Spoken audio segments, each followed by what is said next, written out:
हाय, मेरा नाम अदिति मेहता है। मैं डॉक्टर नीलम उपाध्याय को 9 महीने पहले मिली थी। मैं विलेपार्ले से दहीसर तक आ रही हूँ उनके पास ट्रीटमेंट लेने, क्योंकि उनका क्लिनिक दहीसर में है। मैं मेरी मासी को देख के इधर आई थी, क्योंकि मेरी मासी को डायबिटीज, थायराइड और बीपी का इशू था। और मैंने उनमें बहुत विजिबल चेंजेस देखे, उनको तभी देख के मैं इधर आई उनको मिलने।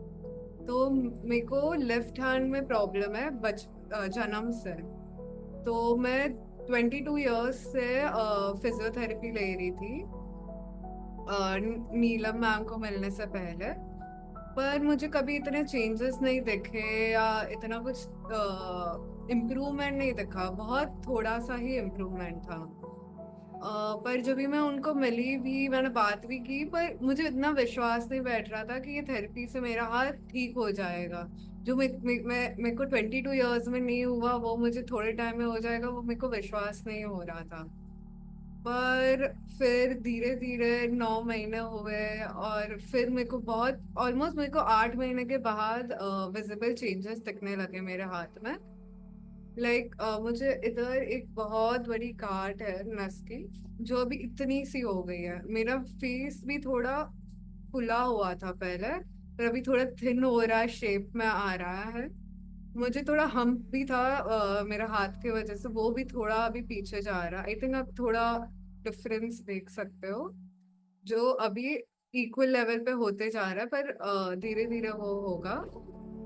मेरा हाथ भी पहले, ये हाथ और ये हाथ, मेरा छोटा है और थिन भी है ये हाथ से। पर अभी अभी थोड़ा मोटापा आ रहा है, और इधर सब भर रहा है इसकी तरह। और पहले मैं ऐसा मेरा हाथ उठा भी नहीं पाती थी ऐसे। मेरा हाथ ऐसे उठा भी नहीं पाती थी, इतना ट्विस्ट भी नहीं कर पाती थी, जो अभी अभी थोड़ा थोड़ा होना चालू हो गया है 9 महीने के बाद। अब मेरा हाथ थोड़ा थोड़ा ट्विस्ट होने लगा है, पहले इतना नहीं होता था। कैसा लगा दीदी जब आपके हाथ में ये मूवमेंट आने शुरू हुए? तो हाउ यू फील कि बचपन से पूरा हाथ चिपका रहता था और अब हाथ की मूवमेंट आ रही? क्या लगा 9 महीने में अचानक से? क्या चेंजेस लग रहे? अ, मतलब काफी चेंजेस लग रहे हैं। मतलब पहले ये मूवमेंट नहीं होता था, मेरे लेफ्ट हैंड से ऊपर भी नहीं होता था। इधर इतनी बड़ी नस की गांठ थी, जो अभी इतनी सी हो गई है। फेस और पे क्या चेंजेस लगे? तुम्हारे फेस, फ्रेंड्स ने क्या कहा? मेरे फ्रेंड्स ने कहा काफी ये पतला हो गया है पहले से, क्योंकि ये सब बहुत भरा हुआ था मेरा पहले। भरा हुआ था मतलब बहुत स्वेलिंग था? स्वेलिंग, हाँ स्वेलिंग था। बहुत बहुत swelling। स्वेलिंग था पहले, अब काफी कम हो गया है। पहले अपनी उम्र से ज्यादा लगती थी? थोड़ी उम्र से पहले ज्यादा लगती थी, पर अब काफी चेंजेस हो रहे हैं। मेरा स्ट्रक्चर भी करेक्ट हो रहा है, पोस्चर भी पोस्चर भी करेक्ट हो रहा है। मेरा हाथ इधर से भी काफी चिपका हुआ था, जो खुल रहा है इधर से भी ऐसे। ये पूरा खुल रहा है। पूरा खुल रहा है ये। और ये हाथ पूरा ऐसा श्रिंक था? हाँ, ऐसा था पहले। पूरा श्रिंक? अब अभी काफी खुल मूवमेंट? रहा है, और मूवमेंट भी होना चालू हो गया काफी। और ये मूवमेंट आपको 9 महीने में दिखने शुरू हो? हाँ, 9 महीने के बाद ही मुझे ज्यादा दिखने लगा, उसके पहले ज्यादा कुछ इतना नहीं दिखा था। तो टाइम लगता है देखने में, और पेशेंस रखना बहुत जरूरी है। तो एक्चुअली मेरे पाँव भी बहुत टेढ़े थे, मेरे को नॉकनीज थे, उसकी वजह से मेरे को पाँव में भी बहुत दर्द रहता था। अब मेरे पाँव काफी सीधे हो रहे हैं, मेरे को विजिबली दिखता है वो सीधे हो रहे हैं। और अभी काफी बेटर है पहले से। क्या सिम्टम्स इस दरमियान देखने को हम्म। आए? क्या अच्छा बुरा अनुभव बताओ। तो मुझे पहले 1 महीने के अंदर ही बहुत बुखार चढ़ गया, 39 डिग्री सेल्सियस।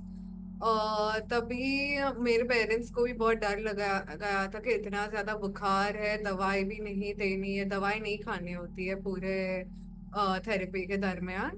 पर तभी थोड़ा सा डर लग गया था, पर फिर भी हमने बहुत भरोसा किया नीलम मैम पे, और मैंने दवाई नहीं खाई थी। और फिर सुबह सुबह मैं आई थी, और उसके बाद मेरा फीवर काफी कम हो गया। पर वो फीवर सर पे नहीं चढ़ता, आपकी पूरी बॉडी गर्म लगेगी पर सर ठंडा रहेगा उस वक्त। उसके बाद धीरे धीरे 2-3 महीने गुजरे, पूरा बॉडी पेन होता था, बहुत वीकनेस लगता था। मतलब ऐसा लगता था मैं सोती ही रहूं, कुछ करने का मन नहीं होता था। पर पर जो स्टार्ट था, मेरे को नींद नहीं आती थी, थकी हुई रहती थी, ऐसे ही पड़े रहने का मन होता था, पर मैं सो नहीं पाती थी बिल्कुल। मेरा नींद बहुत डिस्टर्ब था, क्योंकि काफी सारे चेंजेस हो रहे थे बॉडी में, जिसके वजह से नींद में मेरे को बहुत प्रॉब्लम हो रही थी। उसके बाद 3-4 महीने के बाद मेरे को झटके लगने शुरू हुए, और मेरे को जिंदगी में आज तक झटके नहीं लगे। तो जब भी मेरे को पहली बार जोर से पाँव में झटका लगा था, जोर से मेरा पाँव ऐसा उछल के बेड पे ऐसा गिरा था, तो मैं बहुत डर गई थी, मैं पूरी रात नहीं सो पाई उसके बाद। फिर नेक्स्ट डे नीलम मैम को मिलने के बाद मैंने बात की, उन्होंने बोला बहुत नॉर्मल है, ऐसा डरने का नहीं, सो जाने का और ये सब। पर वो पहली बार होता है तो डर लगता है, तो थोड़ा थोड़ा ऐसे डर लग रहा था। फिर अब तो इतने महीने हो गए, अब तो बहुत नॉर्मल हो गया है झटका लगना, और मेरे को कुछ फील नहीं होता है अब लगता भी है तो मैं सो जाती हूँ। क्या समझ में आया, झटके लगने से क्या होता है दीदी?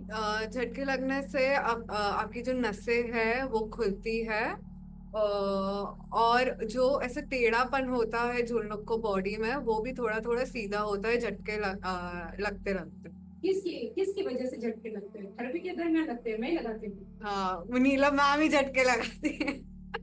आपके बॉडी के पार्ट्स को खोलने के लिए, खोलने के उसको लिए। सीधा करने के लिए मुझे उसको पुश करना होता है, हम्म। और ये झटके पहले नसों को मजबूत किया जाता है, हम्म। और जब मजबूत होते हैं तभी वो जर्क में यहाँ से आपको देते हैं। देती।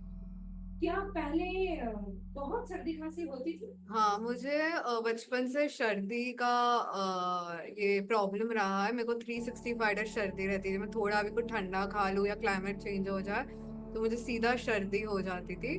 पर अभी 9 महीने हुए, मेरे को सर्दी तभी होती है जब ये नीलम मैम को करना होता है, क्योंकि वो मेरे बोन मैरो से और बोन से जो एक्सेस वाटर या म्यूकस होता है वो निकालता है, उसको बैलेंस और उसको बैलेंस करता है। वरना मुझे ऐसे क्लाइमेट चेंज की वजह से या किसी की वजह से सर्दी नहीं होती। मुझे बटर मिल्क छाछ पीना बहुत पसंद था, पर मैं सर्दी की वजह से पीती नहीं थी। पर अभी 8 महीने से मैं वो भी पीती हूँ रोज।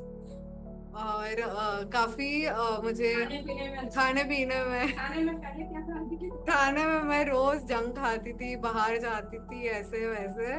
पर नीलम मैम को मिलने के बाद सब बंद, मैदा बंद, सब चॉकलेट और सब खाना बंद कर दिया है मैंने। कभी कभी मन होता है तो मैं खा लेती हूँ। बिल्कुल। वरना तो नहीं।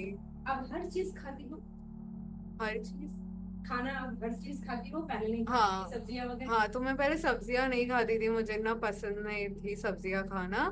पर अभी इधर आने के बाद मैं काफी सारी सब्जियां खाने लगी, जो मुझे नहीं पसंद थी वो भी मैं खाने लगी हूँ। कि वो एक्चुअली अपने लिए अच्छा होता है, अपने ही बॉडी के लिए अच्छा होता है। इतना जंक खाने से तो बेटर ही है कि सब्जी खा लो, ना भी पसंद हो कभी कभी। और ये बेनिफिट्स यहाँ आने के बाद समझ में आए, सब्जियों के हाँ, बेनिफिट्स क्या होते हैं? यहाँ आने के बाद समझ में आया कि मेरे को नीलम मैम ने ये भी समझा कि क्लाइमेट के हिसाब से भी कैसे खाना चाहिए। जब भी बारिश और ऐसा हो तभी ज्यादा कठोर खाना चाहिए, लाइक कठोर नहीं, हाँ सो क्या पल्सेस। पल्सेस, हाँ और कब पल्सेस खाना खाना चाहिए, चाहिए। वातावरण कैसा है, खाने हाँ, के खाने टाइमिंग के समझ में आए। टाइमिंग्स भी समझ में आए कि ये टाइम पे ही खाना चाहिए, उस हिसाब से बॉडी एब्जॉर्ब कर सकती है सब टाइमिंग के हिसाब से। क्या ये थेरेपी बंद होने के बाद तुम खुद डिसाइड कर सकते हो कि मुझे कब खाना चाहिए, कब नहीं खाना चाहिए, और बॉडी में क्या हो रहा है उस सिम्टम्स को समझ के अपने आप को ठीक कर सकती हो? अभी तो थोड़ा थोड़ा, पर वो समझ में आ रहा है? समझ में आ रहा है मेरे को काफी, पर मैं श्योर नहीं हूँ कि मैं खुद को ठीक कर सकती हूँ कि नहीं अभी। ठीक है।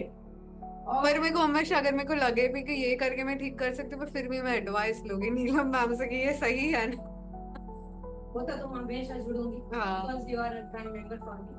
तो अभी मुझे एक चीज बताओ दीदी, कि ऐसे लोग जिनको जन्म से कोई ना कोई प्रॉब्लम है, तुम्हें क्या लगता है क्या ये सेंटर उसके लिए बना है? क्या वो उसे 100% ठीक कर सकते हैं? हाँ, ये सेंटर उसके लिए बना है जिन लोग को बचपन से है, ठीक कर सकता है। क्योंकि मैंने एक लड़के को भी देखा है जिसको पूरे बॉडी में इशू है। उसके भी हाथ में मिली थी, ऐसे मुड़े हुए थे। और जब भी मतलब उसने मेरे को बोला था कि उसके हाथ ऐसे मुड़े हुए हैं, पर अभी उसके हाथ काफी सीधे हो गए हैं। तो मैंने भी उसको देखा, मैंने उसके बाद मेरे को भी थोड़ा विश्वास आया कि नहीं, हो सकती हूँ मैं भी ठीक। क्योंकि इसमें ज्यादा विश्वास रखो वो जल्दी आता नहीं है जब तक आप देखते नहीं हो किसी और को। क्योंकि मैं 22 ईयर्स से फिजियो करने के बाद भी ठीक नहीं हुई, तो वो बहुत डिफिकल्ट होता है किसी पे विश्वास आना। पर अभी मैं खुद ठीक हो रही हूँ, मैंने उसको भी देखा ठीक होते हुए, तो मुझे अभी काफी विश्वास है। और 100% आप ठीक हो सकते हो। ओके, जो लोग को बचपन से हाथ टेढ़े है या पाँव टेढ़े, लाइक मेरे भी हाथ ऐसा है, मेरा भी थोड़ा बहुत टेढ़ा है इधर से। सो वो भी काफी सीधा होता है और अपने शेप में आता है। और वो लड़का भी जिसकी बात मैं करी थी, जिनको टेढ़ा था, उनको काबुकी सिंड्रोम है, जो उनका भी काफी सीधा हो रहा है। मैंने खुद ने अपने आंखों से वो देखा है। और मैं जब भी वो लड़की को मिली थी, उसने मेरे को बोला था उसके हाथ पूरे ऐसे हैं। पर अभी उसने पूरा अपना हाथ सीधा रखा था, जब भी मैंने उसको मिला तो उसने मेरे को बोला कि पूरा हाथ टेढ़े से पूरा सीधा हो गया। तो वो किसी के भी हाथ टेढ़े या पाँव टेढ़े हो तो वो पूरे सीधे हो सकते हैं। हाँ, बस बहुत पेशेंस की जरूरत है, इसमें टाइम लगता है।